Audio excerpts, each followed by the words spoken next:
بسم سلاسي بسم آب وولد ومنفس قدوس أحد أملاك آمين. سلام እግዚአብሔር አምላክ ምስክላትኩም ይኹን ስድራ እግዚአብሔር አምላክ ከመይውዕልኩም አነ እግዚአብሔር ይመስገን ክብሪ ይስፋሕ መድኃኔዓለም አቦይ ከምታ አነ ጽብቕ ዝወዓልኩ ድማ ጽብቕ ውዕልኩም ክትኮኑ ናይ ኩሉ ግዜ ተስፋይን ትምኒተይን እዩ አሜን። ስንክሳር ዘወራ ሕዳር 18 ስንክሳር ድሰምዕ ዘንብብ ፍቕሪ ጎይታ ኣብ ልቡ ይዕንብብ ሓለዋን ጸሎትን ናይ ቅዱሳን ድማ ይረክብ ذكر صادق لعالم هلو ذكر ناي صادق نعالم يزنبر كاب كل فوق زبله كدحنو نقدسان تمحصنو امين بسم اب وولد ومنفس قدوس احد املاك امين. ولاديت املاك قدس ድንግል ማርያም አደይ ልሳን ኩንኒ ቅዱስ ፊልጶስ ሐዋርያ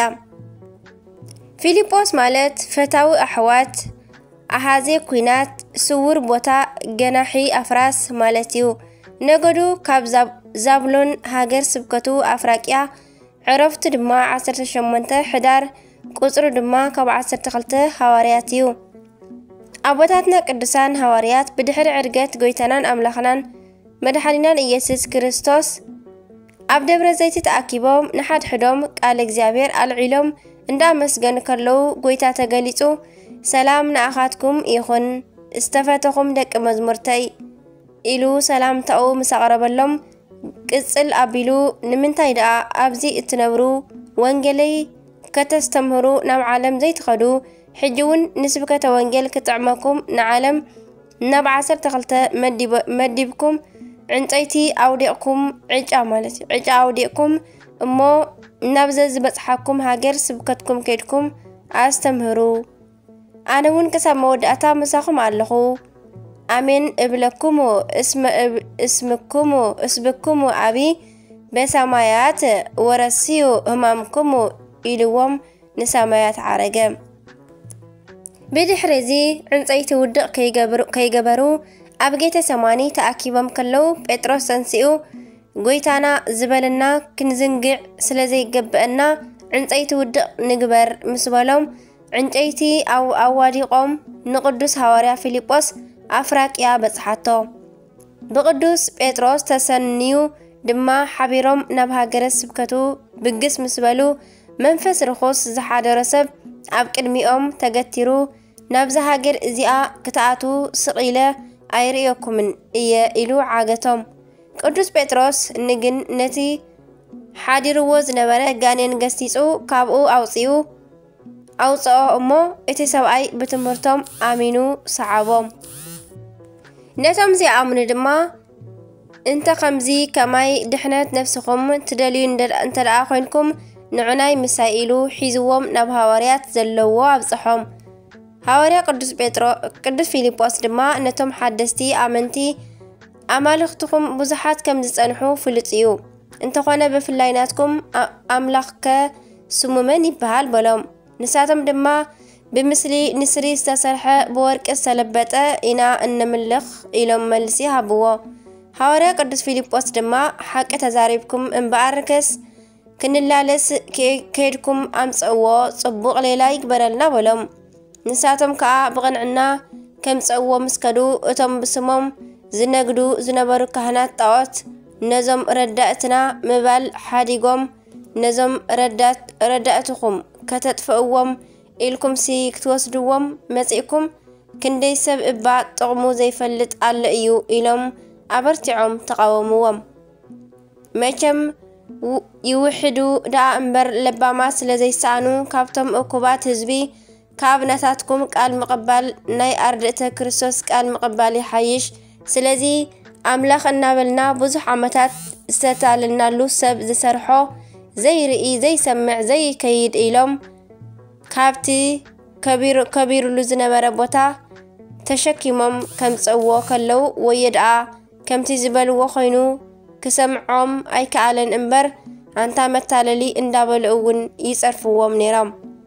ኣብ ቅድሚ ቅዱሳን ሐዋርያት ምስ ኣብጽሕዎ ድማ እቶም ጥቕሞም ዝሰረፎም ካህናት ጣዖት ደድሕሪኦም መጺኦም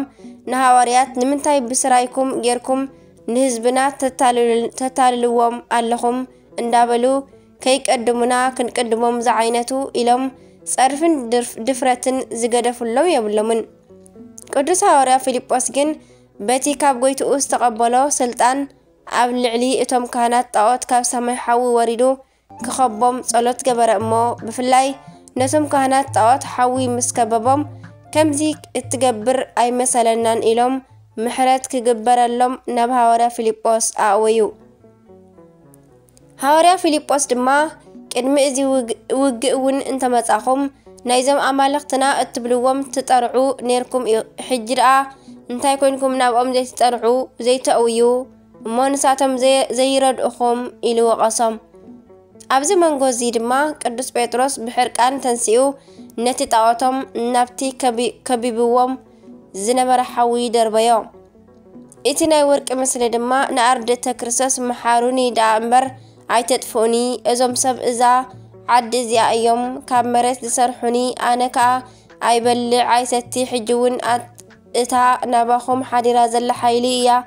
እተዛርበኒ ዘርባዕባዕ እተብለኒ ዘላ እንዳበለ ብቋንቋ ሰብ ተዛረቦም።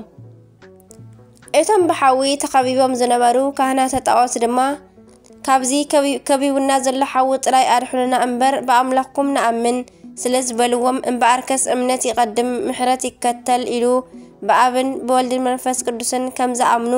ገለጽሎም እሞ ብስላሴ ኣመኑ። ብድሕሪ እዚ እቲ ሓዊ ናብቲ ዝመጾ ተመልሰ። ሐዋርያ ፊልጶስ ከዓ ድልየቱ ምስ ተፈጸመሉ ወይ ሰመረሉ ኣብቲ ሓጢኣት በዚሕዎ ዝነበረ ጽድቂ ይብዛሓየ ኢሉ ኣብቲ ቦታ ቤተ ክርስቲያን ስርሑ ኢሉ ኣዘዞም። ንሳቶም ድማ ብዘይ ግብዝና ክሰርሑ ከለው እቲ ንመስርሕ ቤተ ክርስቲያን ይበቅዕ እዩ ኢሎም ዓይኒ ዘውደቐሉ ኣእማን ብጸሎትን ስልጣንን ፊልጶስ ቅዱስ ሐዋርያ ባዕሉ እንዳ አንከራረወ ኣብቲ መስርሕ ቤተ ክርስቲያን ዝተባሃለ ቦታ ይእከብ ነበረ። ብተወሳኺ እቶም ህዝቢ ነዚ ተኣምራት ነዚ እዚ ምስረኣዩ ብዘይካ ኣምላኽ ጴጥሮስን ፊልጶስን ካልእ ኣምላኽ የልቦን እናበሉ ኣመስገኑ። ቅዱስ ሐዋርያ ፊልጶስ ድማ ዓብይን ንእሽተይን ቆልዓን ሰበይትን ዓቕሞም ብዝፈቐዶ ኣገልግሎቶም ከወፍዩ ኣተሓሳሰቦም። ኣብ መንጎ እዚ ድማ ጎይታ ብዘይፈልጥዎ መልክዕ ቀይሕ ሰብኣይ መሲሉ ንሐዋርያት ተራእዮም። ንሱ ምዃኑ ምስ ተረድኦም ድማ ናብ ካልእ ዓዲ ኸይዶም ከስተምህሩ ነገሮም። በቲ ምስ ጎይታ ተራኺቦም ምዝረራቦም ከዓ መልክዕ ገጾም ከም ፀሓይ ከበርህ ስለዝረኣዮ እቶም ህዝቢ ክርስቲያን ደስ ኢልዎም ብእምነት ሐዋርያት ጸኒዖም ቀጥ በሉ።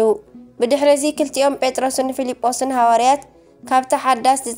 ዝተሃንጸት ቤተ ክርስቲያን ኮይኖም ፊልጶስ መጽሓፍ ነቢያት እናኣንበበ ጴጥሮስ እናተርጎመ ኣስተምሃርዎም። ካብቶም ኣሚኖም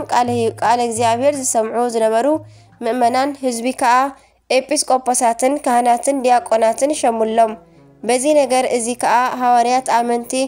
ኣፍርዮም ኣብ ግብሪ ስለዘውዓሉ እቶም ህዝቢ በቲ ብቅዱሳን ሐዋርያት ዝተገብረሎም እምነትን ድሕነትን ተደሲቶም ብሰላም ተፋነዎም። በረኸቶም ይሕደረና። ምስክርነት ዕረፍቱ ድማ ሐዋርያ ቅዱስ ፊልጶስ ከምዚ ኣብ ላዕሊ ዝተገልጸ ሃገረ ስብከቱ ኣፍራቅያ ስለዝኾነ ናብኡ ኣትዩ ጎይታና ኢየሱስ ክርስቶስ ካብ ጽንሱ ጀሚሩ ዝገበሮ ተኣምራት ዘስተምሃሮም ትምህርትን ምስ ነገሮም እዚ ደኣ እንታዋይ እዩ ብዘይካሎሚ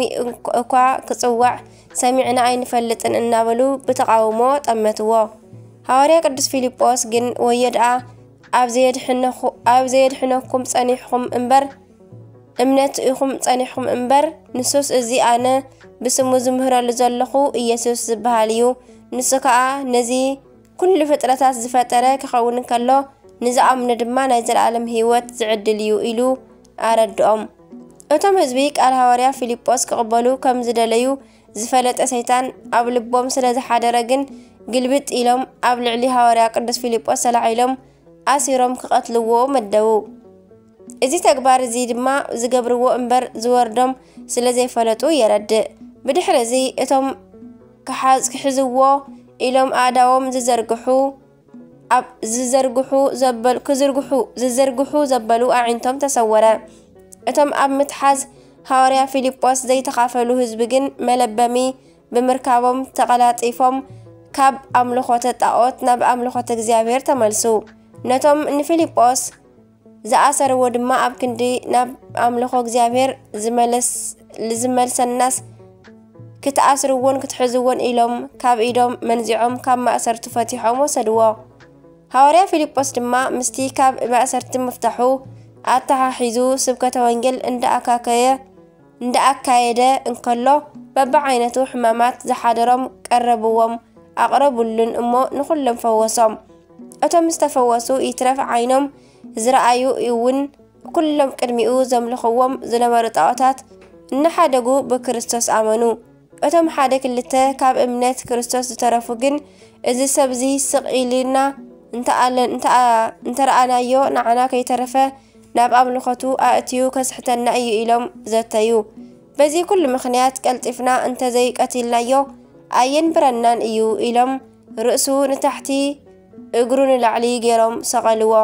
ነፍሱ ካብ ስጋኡ ክሳብ እትፍለ ድማ ብስቁሉ እንከሎ ብዳርባ እምኒ ቀጥቀጥዎ ይቅጥቀጥዎ ነበሩ በዚ ተግባር እዚ ድማ ነፍሱ ካብ ስጋኡ ተፈልየት እንደገና ኸኣ እዚ ሰብዚ ብስቕለት ሞት ኣይ ኣኽሎን እዩ እሞ ብሓዊ ደኣ ነንድዶ ኢሎም ሓዊ ኣናኺሶም ኣጎዱ እንተኾነ እግዚአብሔር ድልየቶም ቅድሚ ምፍጻሞም መልአኩ ልኢኹ ንስጋ ፊልጶስ እንዳረኣይዎ ንሰማይ ኣዕሪጉ ንሱም ኣብ ዘይበጽሕዎ ቅዱስ ቦታ አንበርዎ ሰብኡትን ኣንስቶምን ወሕድ እግዚአብሔር ኣምላኹ ለፊልጶስ ሐዋርያ ብዘይካ ሓደ ኣምላኽ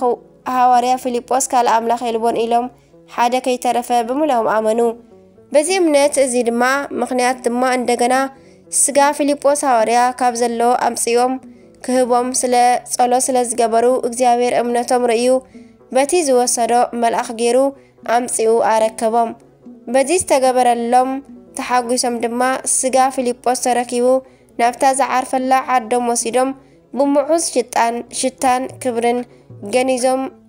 ኣብ ዝበለጸ ሳንዱቕ ኣእትዮም ኣብ መካነ መቃብር አንበርዎ ጸሎትን በረኸትን መስኩልና ህዝበ ክርስቲያን ይኹን አሜን ከምውን ቅዱስ ኤላውትሮስ ሰማዕት እዚ ቅዱስ ሰማዕትን ቅድስቲ አዲኡን እንቲያ ትበሃል ናይ ዘመነ ሰማዕታት ፍረታት እዮም ቅድስቲ እንቲያ ንፍዕቲ አደ እያሞ ንቅዱስ ኤላውትሮስ በሃይማኖትን ብስርዓትን ነዕበየቶ ኣብ 17 ዓመቱ ዲቁና ተሾመ ኣብ 18 ቅሽናት ኣብ 20 ዓመቱ ድማ ጵጵስና ተሾመ ኣብቲ ጊዜ ሃገሮም ሮም ናይ ግፍዒ ቦታ ነበረት እሞ ናይዚ ቅዱስ ዜና ህይወት ብርሃንነቱ ስብከቱ ንጹህ ህይወቱ ብገዛኢ ናይቲ ዓለም ተሰምዐ ናይቲ ሃገር ተሰምዐ ንሓደ መኮንን ጸዊዑ ኪዳምጽኣየ በሎ እቲ መኮንን ምስ በጽሐ ቅዱስ ኤላውትሮስ ይሰበኽ ስለዝነበረ ብጣዕመ ስብከቱ ተማሪኹ ምስ ተኸተልቱ ኣሚኑ ኣብኡ ተረፈ እቲ ገዛኢ ናይቲ ሃገር ድማ ካልእ መኮንን ልኢኹ ኣምጽኡ ነዚ ቅዱስ ንምንታይ ንስተሰቕለ ተምልኽ በሎ እቲ ቅዱስ ድማ ምስ ተውዓል ዝተሰኣነካ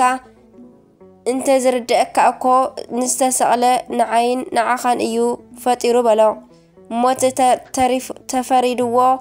ነዚ ቅዱስ ብዙሕ ኣሳቕዮም ናብ እስር ቤት ምስኣተውዎ ርግቢት መጽያ መገበቶ ንእግሩ ሸንኪሮም ኣብ ልዕሊ መንገዲ ኩጎትዎ ከለው መልአክ ወሪዱ ፈትሖ ናብ በረኻ ድማ ወሰዶ ድሕሪ ጊዜ ድማ እንደገና ሒዞም ኣምጽዮም ብዙሕ ኣሳቕዮም በዚ ዕለት ምስ ኣዲኡ ቅድስቲ እንቲያ ብኹናት እንዳወግኡ ቀተልዎም ሊቃውንቲ ድማ ናይ ሰማዕታትን ናይ ሐዋርያትን ተጋድሎ እንዳድነቁ ከምዚ ክብሉ ጸለዩ ሰላም ለፊልጶስ ጽኡር ኣባል በመቅሰፍት ወለኤውላውትሮስ ርጉዝ በብልሃ ኩናት ምስለ እንቲያ እባ ሃበተርወ ገነት ያሩጸኒ መዓዛሆሙ ወጸናሆሙ እረፍት ለዛ ሐዋርያ ወለዝ ሰማዕት በረኸቶም ይሕደረና አሜን ከም እውን ደናግል أطراسس ويونا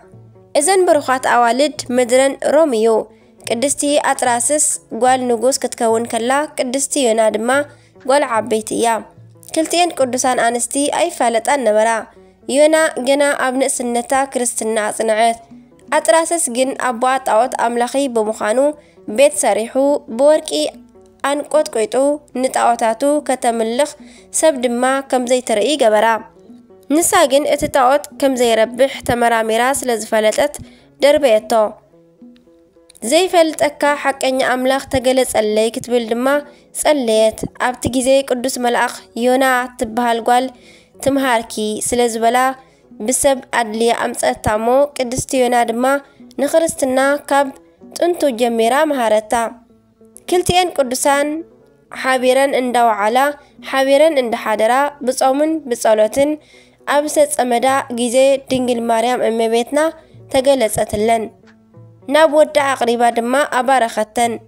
إذي كلك خون كلو نقدستي أطراسس أبوعا نغوس أب هاجر أينبرن مستمرسجن اتزخنا فلتا هزبي أكيب دما أبلعلي حان تقالو أطراسس أبلعلي محازان يونان بإسات منتي كموتا فردا إتئسات بزح عصفي نديدو أتم هزبي كبخيلن كلتي أندناجل تحقاقيفن تسعاما انداس الليا دما نفت إسات تورور أمو بو دما نفت أريان نفسن هابا برخت سماعتات قدسان بروخات تحضرنا آمين برخت كلهم سماعتات قدسان صادقانات مسكلاتنا يكون آمين حدار 18 زخبرو عامتاوي ناي قدسان بعلات قدس فيليبوس هاوريا كم 10 قدوس إلاو تروسن أديو إس انتيان سماعتات قدسان دناجل أطراسسن ويونان سماعتات قدوس أثناتيوس يوه ورحاوي بعلات دما أبن إيوستاتيوس ربان أبن أنريوس عبي مار يعقوب قبساوي قدوس يعقوب حواريا كاب 7 أردئتي آمين بركاتهم يحضرنا آمين وآمين ولكل ملائكة سماي سنكسار دسمع زنبب فغر قويتا عبلب ويعنبب حالوان صلوتن تردعنتن ناي قدسان دما يركب آمين زود غزنة أبا كله بعفة قدسان تقال ملاكتي تعرم اللي آمين أبونا زب السمايات يتقدس سمك تمسع منجستك ويكون فقادك بكما بسماي كما هو بمدر سيساين زلال علتنا هابن يوم هديك لنا أبسانا وجاقاينا كمان هناني نهديك لزعبس لنا إتابو عنا أجزاء السمسوت الله تنن وبالهن إن كل أكوي اسم زيك يئت منجست هايلو سبحات العالم علم آمين بسلامة قدس جبريل ملاك أوغزت يا مريم سلام لتشي دنجل بالناتشي ودنجل بسقاتشي أمك زيامير صباو سلام لتشي بروك تانت مانس وبروك فراكرسكي تفاسيف سيت أو مريم لتتسقام لتوداسي ملتمقوس مدتا كل أغزيامير مسريكي سعالي وصلي مهرة بنتي أنا مهرة مدرا غازيت هابا فكر والتشي يسوس كرسوس كما يسرى لنا هاتعوينة تماهيس أنه كتماهيس أنه كرانشي وسبات لإغزيامير ولولاديتو دنجل ولمسكالو كبور آمين آمين ليكن